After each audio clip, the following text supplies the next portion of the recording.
Hello my friends and welcome back to another Baldur's Gate 3 character building guide. Hope you're all doing well. Today we're covering my pick for the best purely lore-friendly Astarion build in Baldur's Gate 3.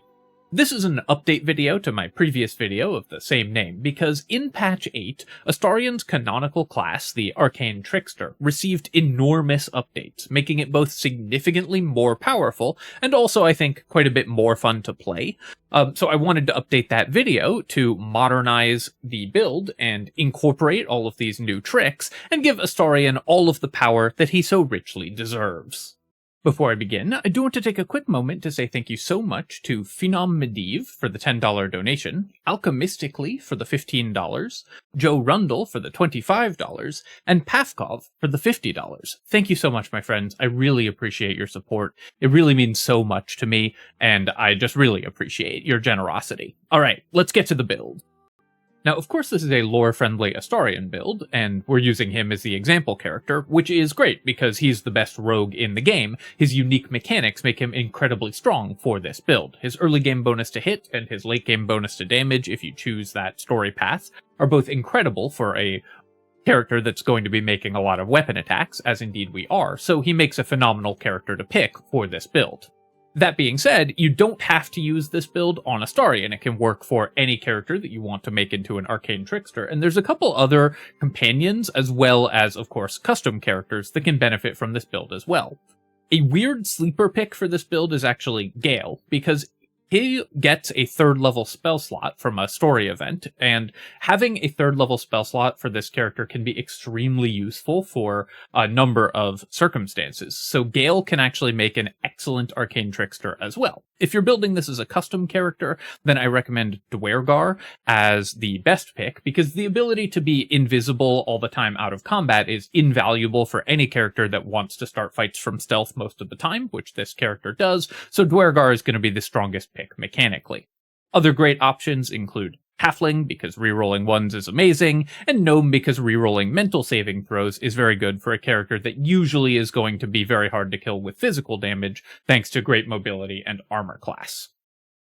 For this build, we'll be focusing on a mono-class Arcane Trickster, both to stay as close to Astarion's lore as possible, and also because Arcane Trickster is the rogue subclass that benefits the most from taking more levels in rogue. A lot of rogue subclasses you want to multi-class very quickly, but Arcane Trickster gets a ton of benefits from continuing to level in rogue. You get better casting, better sneak attack, as well as an extremely powerful late-game ability that unlocks a playstyle, that of the Stealth Caster, that's available only to the Arcane Trickster Rogue and basically no other character in the game. So we get to play in a completely unique way, as well as outputting great damage, staying extremely survivable with stealth and mobility, and having excellent control spells to lock down enemies, so we get to be the all-round character to buff up our party.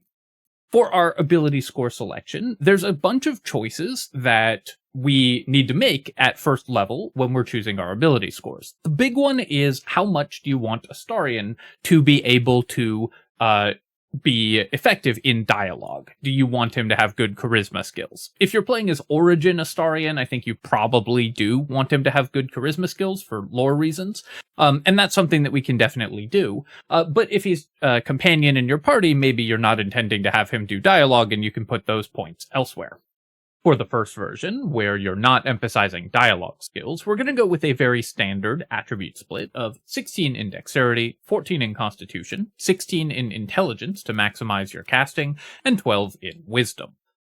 This is just a very classic caster attribute split. We don't yet really need this much intelligence, so if you're doing respecs as you play through the game, you can take lower intelligence and higher constitution to make yourself a little tankier in the early game, and then respec to put the points in intelligence later, but this is the attribute split that we'll end up with in order to maximize our late game potential to lock down enemies with our powerful casting. For the more charisma-heavy version of the build, we're simply going to take 2 points out of intelligence and put those ability points into charisma, which gets us 12 charisma for a +1 bonus. This is plenty to be able to pass all of the dialogue checks that we want to, because as a rogue, we have access to skill expertise, so we can take persuasion expertise to double our proficiency bonus to persuasion. This will give us a higher persuasion check than even most charisma characters, and let us pass all of the dialogue checks that we would want to make throughout the game, even without investing too many points into charisma. So this lets us just be the charming Astarion that we wanted to be, without sacrificing too much of our combat potential. For this guide, I'm going to be using the no charisma version of the build, just to have the most powerful character, but I wanted to mention both versions because it's important to know that you can do dialogue, especially if you're playing with Astarion as your main character. For our skill selection here, obviously our skill selection is going to depend somewhat on whether we intend to have Astarion do dialogue checks, but we're always going to take sleight of hand and stealth, and we're always going to put expertise into sleight of hand so that you can open locks with this character. You're going to be the best character to open locks and disarm traps for your party, so you're always going to want sleight of hand. Astarion also comes with perception, so that makes him a great trap finder as a high elf, so that makes him a great trap finder, and he can scout ahead of your party, see the traps, and then disarm them. For our other skill selection, if we want dialogue skills, we're of course going to take persuasion and put expertise in persuasion.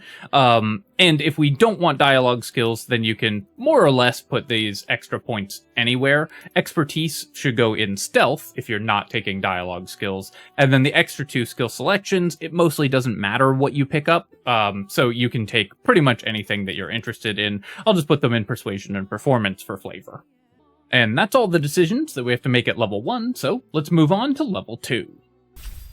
At character level 2, we have no particular decisions to make, but do get 3 very important abilities: Cunning Action Hide, Dash, and Disengage. This gives us the best possible uses in the game for our bonus action, because not only will we be able to attack with our bonus action, we'll also be able to use it to have incredible mobility around the battlefield and incredible safety. The ability to hide as a bonus action after attacking, or dash as a bonus action to get away, means that we can always leave fights if they're going badly, which of course fits very well for our Arcane Trickster playstyle, because nothing's trickier than if something's not going your way, just leaving. Astarion will always have that option. At character level 3, we get to choose our Rogue subclass, which of course we already know is going to be the Arcane Trickster.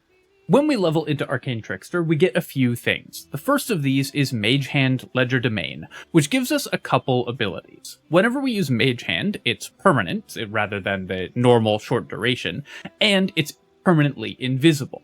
This invisibility breaks when you take most actions, and comes back when you short or long rest, so you do have to be careful about when you choose to lose the invisibility on the Mage Hand, but this is still an extremely useful tool. There's a number of things that this is incredible for. Firstly, it's basically the safest way to scout any area, because it can fly and move invisibly through pretty much any area, so you'll always have a great idea of what terrain is available. Secondly, it can do all of the things that Mage Hands can normally do. Throw a potion to an ally. If you drop a healing potion on the ground, the Mage Hand can throw it and heal your ally without spending your character's turn. Or even throw bombs at enemies, though you do have to be a little careful because enemies will sometimes blow up bombs and grenades that are on the ground, so if you drop them too near your character, then you can get in trouble.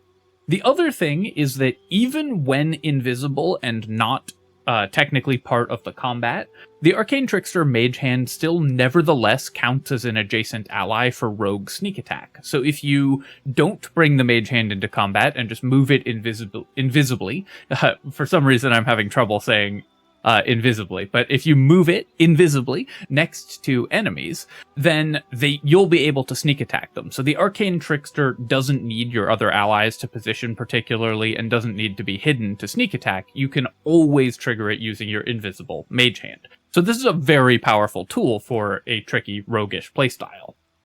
We also get a couple other cantrips, and this is the first place where patch 8 has significantly changed Arcane Trickster, making it much more powerful than it was before, because we get Booming Blade. Booming Blade just powers up your melee attacks, especially if you're a character like Rogue without extra attack, so the Booming Blade is going to apply to every attack that you make. This is an enormous amount of additional damage. At this level, it only damages enemies when they move, but remember we have bonus action, dashes, hides, and disengages, so we can move away from enemies and force melee enemies to chase us, taking Booming Blade damage. And at later levels, it will do more initial damage as well as the additional damage when they move, so this is a huge bonus to our damage output. This character therefore gets to do something else that's very unusual in Baldur's Gate 3, and be both a melee character and a ranged character. We're going to fight at range, but also fight in melee, thanks to the power of Booming Blade. So you're going to be able to fight it at different ranges depending on the needs for the encounter. You can fight at range more safely, or do a little bit more damage in melee, especially when we get some other tools later on, giving you a ton of optionality for how you're going to move around. The other spell that we're going to take is Minor Illusion, unless you have another copy of this elsewhere in your party. Minor Illusion is just so good for a rogue, because you can use it to split enemies off from their allies, to take them out one at a time, or arrange the battlefield how you want to before you engage in combat. So it's just an incredible tool, and of course works very well with our tricky illusionist playstyle. If you already have Minor Illusion somewhere else, you could take Friends if you want to be the party face, very useful as well, or a utility cantrip like Light.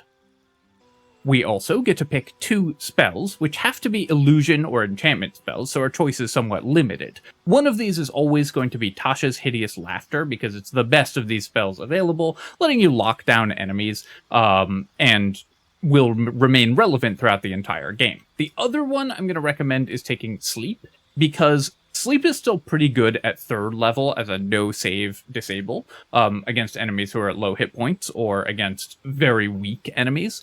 And then next level, we're going to want to replace a spell anyways. Sleep is a great candidate for replacing with a spell from the expanded spell list. So just picking it up now, using it for 1 level, and then getting rid of it makes the most sense. For our expanded spell selection, we're going to take Shield. Shield is one of the things that makes Arcane Trickster so difficult to kill, aside from just our general elusiveness. Even if things go wrong, we have the ability to react and block enemy attacks, so Shield, just as an incredible defensive reaction, makes this character even more difficult to take down. At character level 4, we get to take our first feat, and as I said, this character is going to, somewhat uniquely in Baldur's Gate 3, operate both in melee and at range. So to enable that strategy, the feat we're going to take is, of course, Sharpshooter. Sharpshooter lets us increase the damage of our ranged attacks, making them an incredibly potent threat, and we're going to be very accurate with landing this extra damage, because this character is typically going to start fights from stealth, and has a bonus action hide, so we'll often be making attacks with advantage. And we have lots of other ways to gain advantage as well. We're very mobile, so we can get high ground and stuff a lot also. Not only that, we're using a pair of hand crossbows as our ranged weapon, so we're going to get plus 20 damage from Sharpshooter every turn, making our ranged attacks an incredibly powerful damage threat. In addition to that, we also get an extra spell here. It mostly doesn't matter what we pick. We will almost certainly end up replacing this spell with one from the expanded spell list later on, and then we're going to replace Sleep with another expanded spell list spell. There's 2 main options here that I like, although honestly, a lot of these are really good. So firstly, of course, Longstrider and Enhanced Sleep are incredible mobility options. These are ritual spells, so they don't require a spell slot if cast outside of combat, and make your already mobile character even more mobile. So if your party doesn't have access to these, you should definitely take one or both. If it does have access to these, then Magic Missile gives you a no rolls required damage spell, and having damage that's just guaranteed is always useful to finish off low health enemies and many other things besides. Another great option, especially if you don't mind a little bit of micromanagement, is Find Familiar. This, just like the Mage Hand, has tons of cool utility, but also the Raven Familiar can blind enemies, allowing you to attack them with advantage to land your attacks even more often. I'm going to go with Magic Missile as the spell here, but this will depend a little bit on your party composition and playstyle. At character level 5, we get Uncanny Dodge, allowing us to reduce incoming damage even further. Between shield and uncanny dodge, as well as just being a dexterity-based character, so you're going to have relatively high armor class, the rogue is a deceptively tanky character for a class with relatively low HP. So you're actually much more survivable than you look on paper, because you're extremely mobile, you have a lot of ways to reduce damage, so enemies will underestimate you, which of course as a rogue is exactly what you want. We're also going to replace a spell here, whichever spell you took last level that you didn't really want, in this case, Disguise Self, and we're going to pick up one of the other utility spells that we talked about. Or another great option is to pick up Fog Cloud. Fog Cloud has no save and blinds enemies who are in it, which is great, which opens up a lot of potential play patterns. Using your action to cast Fog Cloud to blind an enemy, and then a bonus action to attack them with your offhand attack, with advantage, is very powerful and will leave them blinded for your allies' turns as well. So you can lock down enemies, especially if they're stuck, using this ability. Again, a very powerful tool for a rogue. It also gives heavy obscurement, meaning it blocks light sources in its area. So in a pinch, you can use it as a place to hide, because enemies without dark vision will not be able to detect you inside the fog cloud, giving you the option to bonus action hide. So you can fog cloud and then hide inside it if you want to. This will blind you, so you have to use this carefully, but it is yet another tactical option that this spell casting gives you. At character level 6, we get expertise in 2 more skills, making us even better at passing skill checks. At this point in the game, of course, you'll know what skills your party is missing and which you wish you had better bonuses in, so obviously the skill selection here is going to somewhat depend on your game up to this point. But a great option, because Astarion comes with perception from being a high elf, is perception expertise, making you even better at disarming traps, and making sure that you have both sleight of hand and stealth expertise will make it extremely difficult for your party to accidentally wander into anything dangerous. Acrobatics expertise can prevent enemies from pushing you around, or you can just put this into persuasion even if you're not doing a lot of dialogue checks, because sometimes it comes up, and can make Astarion a decent secondary party face, even with only 8 charisma.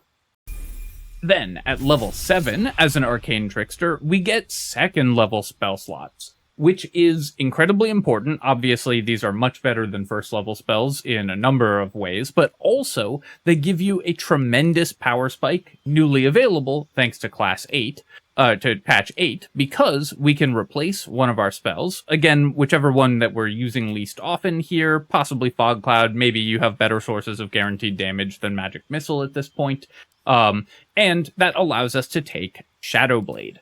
Shadow Blade, of course, increases our melee damage tremendously. Even at level 7, a weapon that does 2d8 base damage and wielded in one hand is really good. And there's a couple tricks that we can use to increase our damage with this weapon even further, with other items that we can use to upcast Shadow Blade, despite only having 2nd level spell slots, or double the damage of it using the Resonant Stone. So this is an extremely powerful tool that Arcane Tricksters now get, and summoning a magical knife to kill enemies with is, I think, very flavorful for Arcane Tricksters, so I kind of like it more aesthetically for rogues than for any other class as well.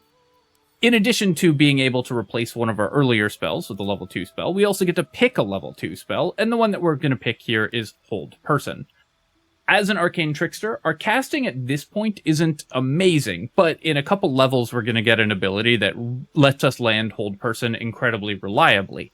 And we can use Arcane Acuity, because we're a weapon class that has these powerful spells, if we want to use that mechanic to land Hold Person extremely reliably. Automatic critical hits are an incredible amount of damage. If you lock down an enemy with Hold Person and then hit them with a Booming Blade, Shadow Blade attack, with sneak attack and everything, the amount of damage that you do in a single strike with an automatic critical can be like 150 in just one attack. So it's very easy to burst down enemies using this ability. At character level 8, we get a 2nd feat, and the feat that we're going to take is an ability score improvement to our dexterity. Now, there's a couple options that we can take if we've used a story event to boost our dexterity. So if you took Ethel's Hair, you could take 10 Wisdom and 17 starting dex and have 18 dexterity at this point, which is fine. In which case, you could take Alert or get Savage Attacker a little bit earlier. Both of those are great options. But an ability score improvement to our dexterity is so important at this point if we aren't boosting it using story events that we just need to take it at level 8. The ability to actually hit with our attacks, especially if we're using Shadow Blade, which is a weapon with no enhancement bonus, so it's a little harder to hit with than enchanted weapons, is so important that obviously we just have to boost it as much as possible. We also get to choose another spell from the expanded spell list here, and it's really hard to go wrong because there are so many incredible options for this character. There's some utility spells like Misty Step, which gives you even more mobility, or Invisibility, which of course has a tremendous number of uses for a stealthy character. Darkness is a great pick, especially if you're in a darkness-focused party, if you have a warlock in your party alongside you, or if you're doing things with your party that have immunity to darkness or blind, then this can be an extremely powerful tool as well. Another great option is Magic Weapon, which is a day-long concentration spell. You do lose this when you cast Hold Person, which we want to do fairly frequently, but up until that point, it just gives you +1 to attack and damage, which is very good for Shadow Blade, which can sometimes struggle to hit because it has no enhancement bonus. So Magic Weapon is another awesome option. I think that Misty Step is just so good for every character to have that that's what I'm going to recommend picking up here, but there's a lot of different options, and I encourage you to experiment to find one that you like. Then at level 9, we get the thing that makes Arcane Trickster an incredibly potent spellcasting threat, even in the late game. Magical Ambush. While you're hidden, your targets have disadvantage on saving throws against your spells. The most important one here, of course, is Hold Person, which is the most debilitating debuff in the game to land. So if we hit an enemy from hiding with Hold Person, they are very unlikely to resist this spellcast, and they will become automatically paralyzed. We can then follow up with a sneak attack with our offhand weapon, whether that be ranged from within the 10 feet radius or a melee weapon, and we will be able to just obliterate enemies with automatic critical hits and leave them locked down in an extremely reliable way. Even if we don't stack Arcane Acuity or anything like that, 16 intelligence with disadvantage on the saving throw is more likely to land than an equivalent level wizard with 20 intelligence. So we are better at landing Hold Person than a full spellcaster, even if we invest nothing else into making that happen.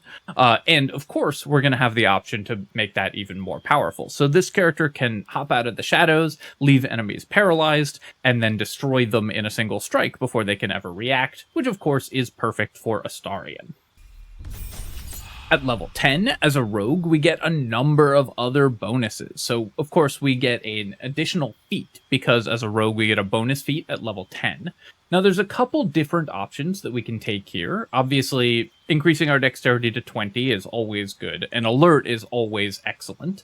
But what I'm going to recommend taking at this point is Savage Attacker. Since we're so often going to be getting automatic critical hits, hit chance is less important to us than it was before we had Magical Ambush, so we can use the Hold Person and then automatic crit combo in order to land incredible amounts of damage. Savage Attacker has been fixed and now works with sneak attack dice, and we're going to be rolling a lot of dice because we have Shadow Blade, we have Booming Blade, we have sneak attack. So re-rolling all of those dice on Savage Attacker is an enormous increase to our magical damage, to our average damage, especially when we're doubling it with automatic critical hits. So this feat just spikes our damage enormously. We didn't really need it earlier because so often our attacks would be ranged and not working with Savage Attacker, and we weren't rolling that many dice until we had leveled up and gotten a lot of Shadow Blade, Booming Blade, Sneak Attack dice, etc. So Savage Attacker at level 10 is the sweet spot,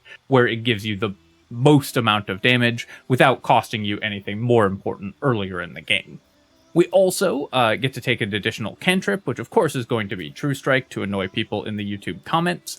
And for our spell selection here, there's a lot of different options. I would just go back and grab Invisibility because it's a great utility spell, though Crown of Madness is also pretty funny in the late game. And Mirror Image can make you quite a bit tankier. It's not concentration as well. So for illusion and enchantment spells, there's a lot of different options. Really, any of these are all totally reasonable options, but Invisibility is just always great to have. At level 11, we get Rogue's Reliable Talent, meaning that we can't roll lower than a 10 on a skill check, so this enables some pretty broken stuff. If we have an ally with greater invisibility, we can make attacks from stealth without revealing ourselves, as long as we can keep making a stealth skill check. This character has expertise in stealth and reliable talent, so we're going to be able to make usually 5 attacks guaranteed before revealing ourselves, which is enough to end most combats before they start. So this character can abuse greater invisibility better than almost any other character in the game, and obviously that's an incredibly powerful strategy in Baldur's Gate that lets you just wipe encounters without even entering them. So reliable talent makes that even more reliable, and of course also just makes you really good at passing other skill checks throughout the game. Even in Act 3, there's still a lot of skill checks to do, and having reliable talent makes you great at them. We also get another illusion or enchantment spell, and at this point I encourage you to have fun, though Mirror Image can be useful if you are getting attacked by enemies a lot. It can prevent, usually on average, like 2 attacks will just be blocked by the Mirror Image, and so you'll be able to evade enemy attacks for a little bit longer in order to get rescue from your allies or get out of that perilous situation. And finally, at character level 12, we get another feat, and we're simply going to max out our dexterity. If your dexterity is already 20 from a story event, then Alert is still an incredible option. You'll probably have picked this up earlier at level 8. Another option is you can actually respec out of Sharpshooter at this level in order to take an ASI and Alert. Since we now have the Shadow Blade, Booming Blade, etc. combo fully online, we're less likely to be doing a lot of damage with our ranged attacks. We'll still use them pretty frequently, but more often we're going to be using our melee attacks for when we want high damage, so Sharpshooter is less important in the late game, and 10 damage is just a less impactful number in the late game because it's a much smaller percentage of enemy health. So you can respec to take Alert as well, in order to guarantee that you go before even the fastest enemies in the game. So another great option there also. Alright, my friends, that is Astarion as an Arcane Trickster, but of course he gets a ton of incredible item options, so let's talk about those. For items for this character, we have a ton of incredible item options that give us, honestly, a wealth of different directions that we can take the character. So you're going to end up building this character somewhat differently depending on your preferences, playstyle, and party composition. Let's start with the early game. So firstly, in the early game, we're going to be primarily an archer. While Booming Blade is powerful, it's not at its most powerful at this point, and getting access to Sharpshooter early means that we can do most of our damage with range. So we want to buff up our ranged attacks in the early game. Items like the Marksmanship Hat and the Gloves of Archery just increase our ranged weapon accuracy and damage, which is obviously incredible. So it's this type of item that we're looking for in the early game, just bonuses to hit and bonuses to damage, especially with ranged weapons. You're going to be using a pair of +1 hand crossbows in the early game as well, because those are the best crossbows that are typically available, and then later on we'll start upgrading those. Other good early game items worth mentioning are the Warped Headband of Intellect, which lets you, instead of taking 16 intelligence, just wear this, and put those points into Constitution or Charisma or Wisdom instead. You'll want to take Con up to 16, and then probably put the remaining points in Wisdom or Charisma, depending on whether you're intending to be a party face. I think that the helmet options that you get later in the game are too good to make you want to just sacrifice intelligence all game and use the Warped Headband of Intellect permanently. There are some incredible helmet options that we really do want to use, but that is a way that you can build the character if you prefer, especially if you want to be more of a party face and have higher charisma. Another great option is the Graceful Cloth. Increases to our dexterity just boosts literally everything that we're doing. So having this in the early game is going to be incredible, and this will be a totally reasonable armor all the way to the end game. But especially when you get it, it's probably the best armor available to this character.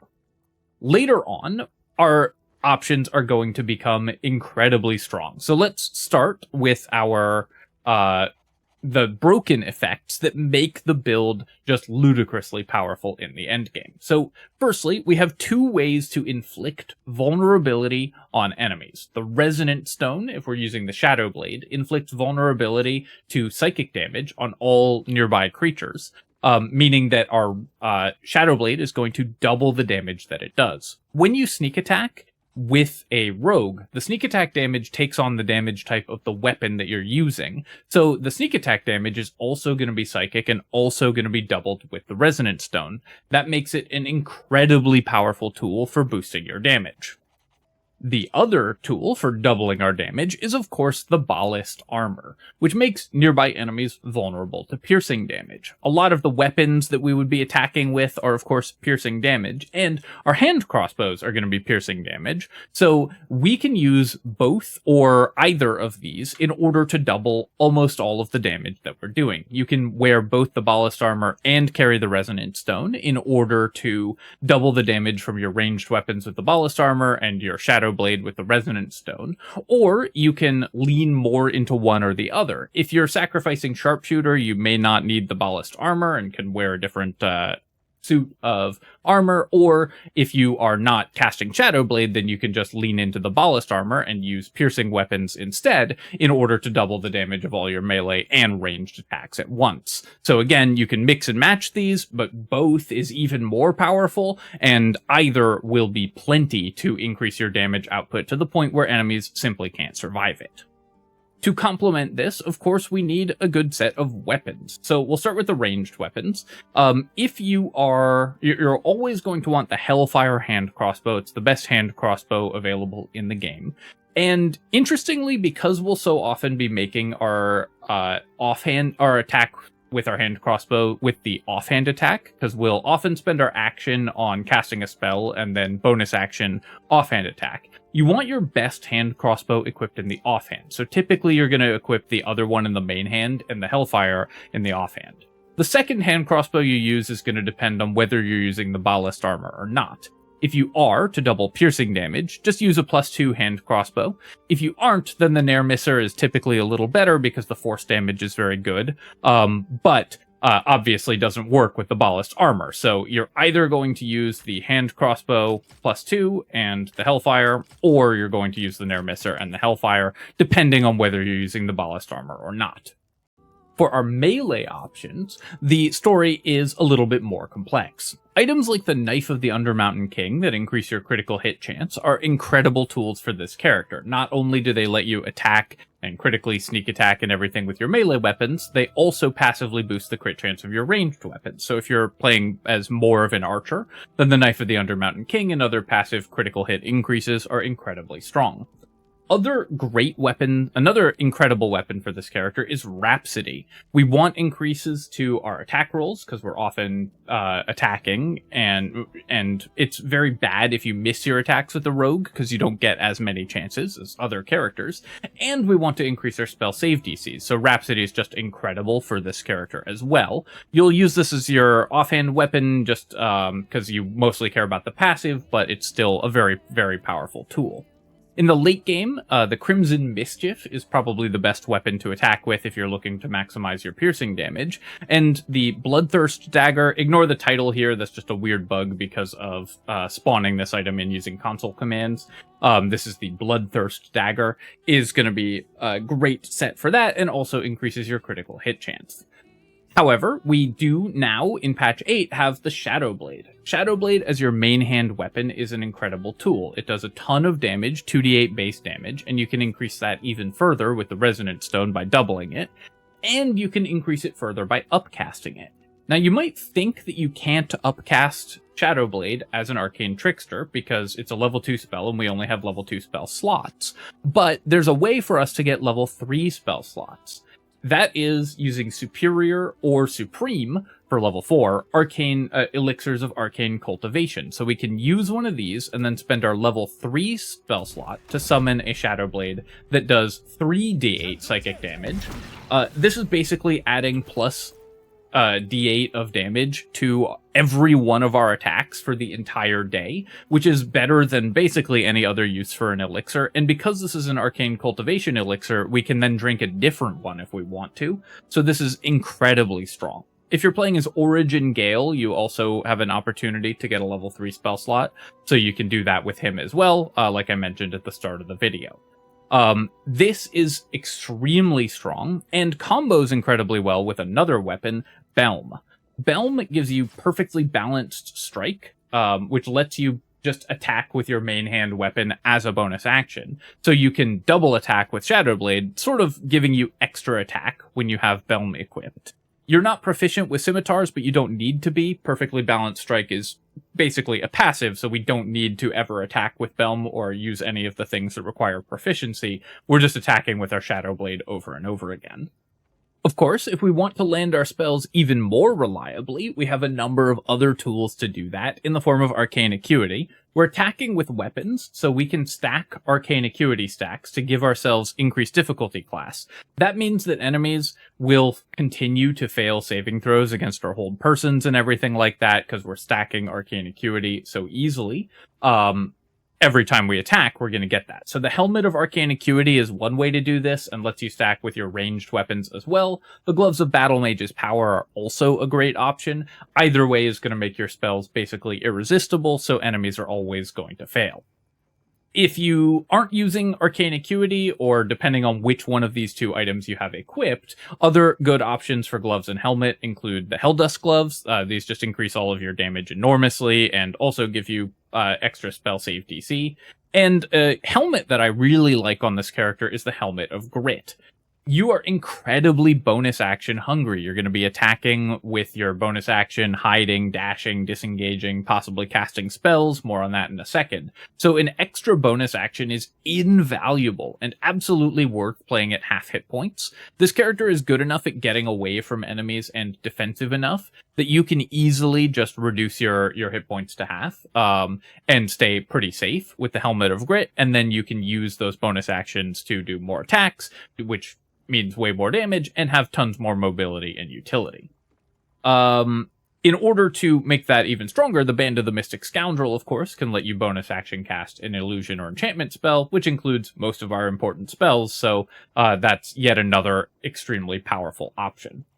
For rings, I like the Strange Conduit ring. We're often going to be concentrating on spells. We're doing psychic damage, which gets doubled with the Resonant Stone, so it's a ton of extra damage. And anything else that increases your damage, accuracy, or defenses is very good. The Ring of Feywild Sparks is also worth mentioning because the tooltip is broken. It gives you +1 to spell save DCs, making your spells harder to resist. Another couple items that I think are worth mentioning in particular, the Amulet of Greater Health makes you significantly tankier, and the Surgeon Subjugation Amulet gives you yet more chances to paralyze humanoid enemies so that you can critically hit and kill them immediately. This character is also incredible at using scrolls. When we are stealth casting, we do get the benefit of magical ambush on scrolls. The most natural one is Hold Monster, just to extend our plan of Hold Person and then crit enemy. But there's tons of options when enemies are failing all the saves against your spells. Any scroll that you have in the hands of this character is amazing. Also, if you're playing a race that gets shield proficiency, you can use a shield, especially in the early game. The Sentinel Shield giving you even more initiative is really good as well. Alright, that was a lot on items, but this character has a ton of options for items, and there's even way more than I've discussed here, so again, I encourage you to experiment. One of the great things about playing the Arcane Trickster, and why I think it's so fun, is there's so many playstyles that this character has access to throughout different points in the game and everything. So now that it is a very powerful character that also does enough damage to really be a very strong contributor in honor mode, it's just an incredibly fun and satisfying playstyle. Alright, my friends, I hope that you enjoyed this video, and of course, if you have, then feel free to leave a comment and hit like. Helps me out a ton with the algorithm, so I really appreciate you taking the time to do that. And of course, you can subscribe to my channel for more Baldur's Gate 3 build guides and other strategy game analysis. Cheers, folks. I'll catch you next time.